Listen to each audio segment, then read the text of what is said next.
Question number 2 is, what are you willing to give up in order to get it? What are you willing to give up? Because, see, if the reasons, again, we're back to reasons. If the reasons are strong, you'll give up some things that might be holding you back. See, when you think about the things that you would potentially need to give up, you might need to give up some time.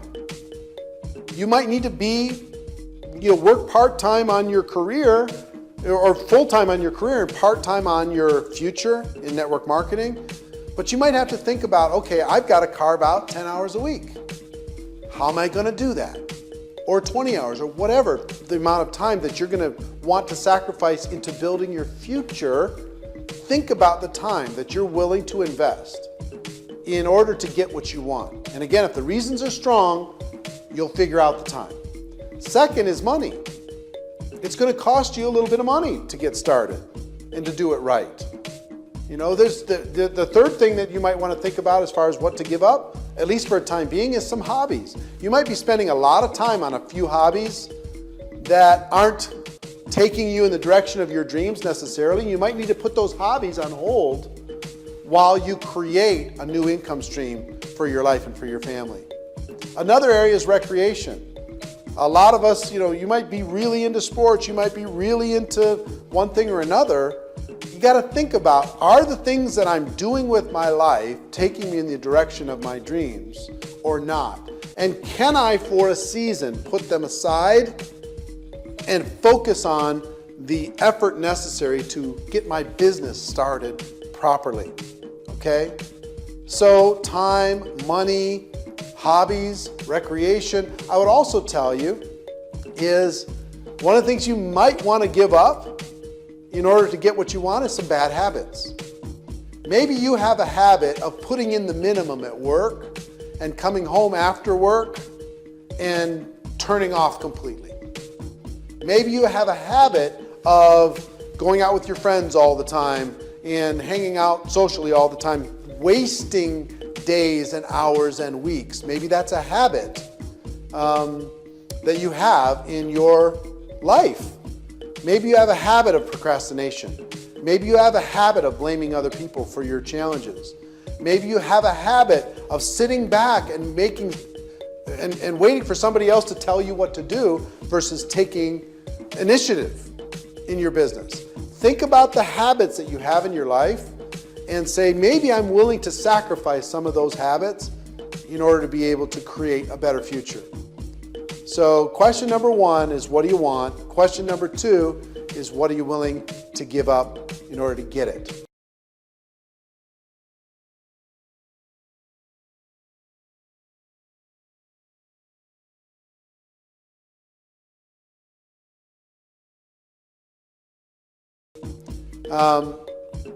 Next thing I'd like to talk to you about is taking responsibility.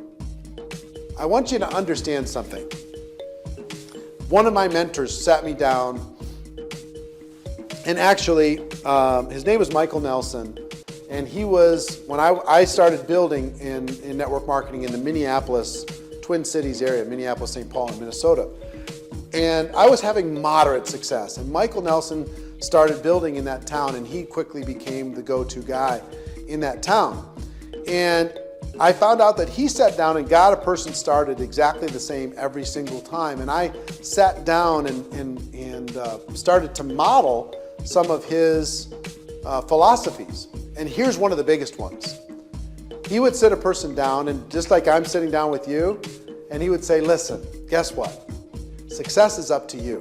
If you succeed in this business, it's going to be because you made a decision to make everything happen. And also, failure's up to you. If you fail in this business, guess what? It's not going to be on me, even though I'm the person that brought you in. Failure's also up to you. You're going to decide, ultimately, whether you succeed or you fail. That, you might think of me as responsible for you because I signed you up. I was your sponsor in network marketing, but that's not true. I was a connector. I connected you to the company. I'm happy to be a resource, but success or failure is up to you. I will tell you one thing. I'm acting kind of as your as your friend in this business, virtually, through this product, acting kind of as a sponsor, as your unofficial upline in this business. And it's the same kind of thing is I'm here to help, but I'm not here to do it for you. I'm not going to work and do your work for you. I'm not going to get you out of bed every morning. I'm not going to motivate you every day. I'm not going to call you and tell you, are you using the products? I'm not going to call you and I'm going to say, are you coming? You're going to be on the calls. You're going to be at the meetings. I'm here to connect you to those things. And I promise you, if you ask questions, I'll give you answers. Okay? Now, I will give you a secret. At this part of the program, let me give you a secret. The secret is this. Most of the top earners in network marketing didn't have a very good upline. They didn't have somebody helping them, holding their hand all the time, solving problems for them, doing all the presentations for them, that person that they could really latch arms with.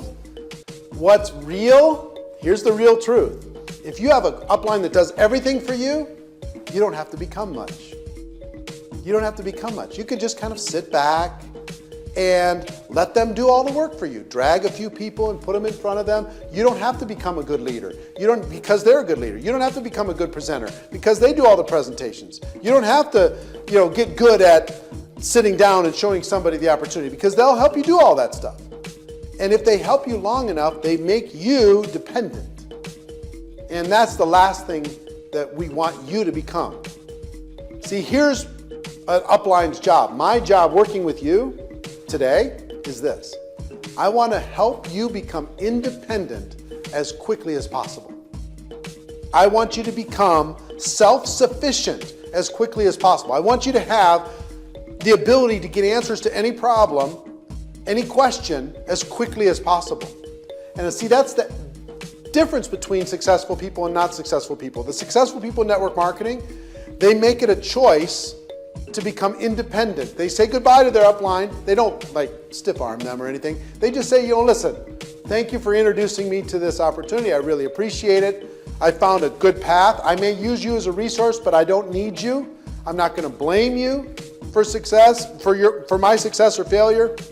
I'm taking responsibility. I'm going to make it happen. Okay?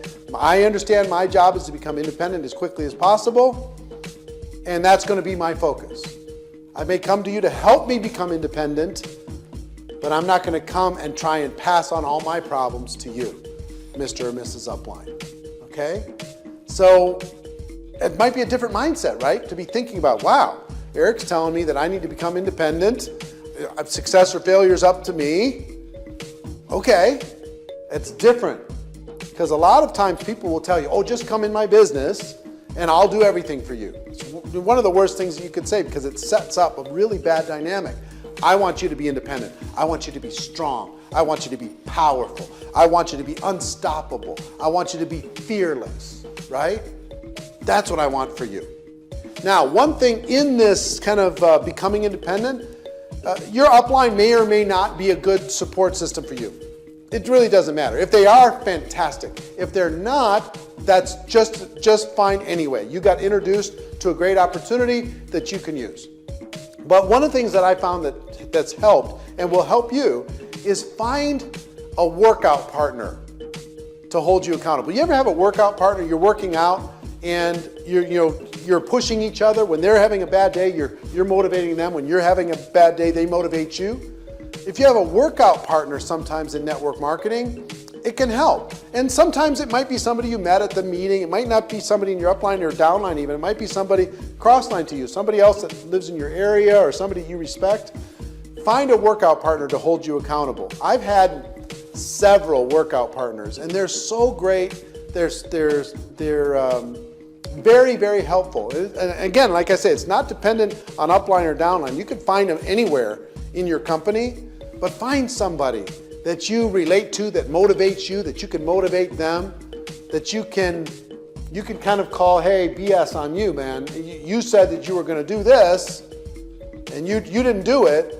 Or the person says, well, I'm working really hard, and you say, why do you lie like that? Because you're not working very hard. I know you're not working hard.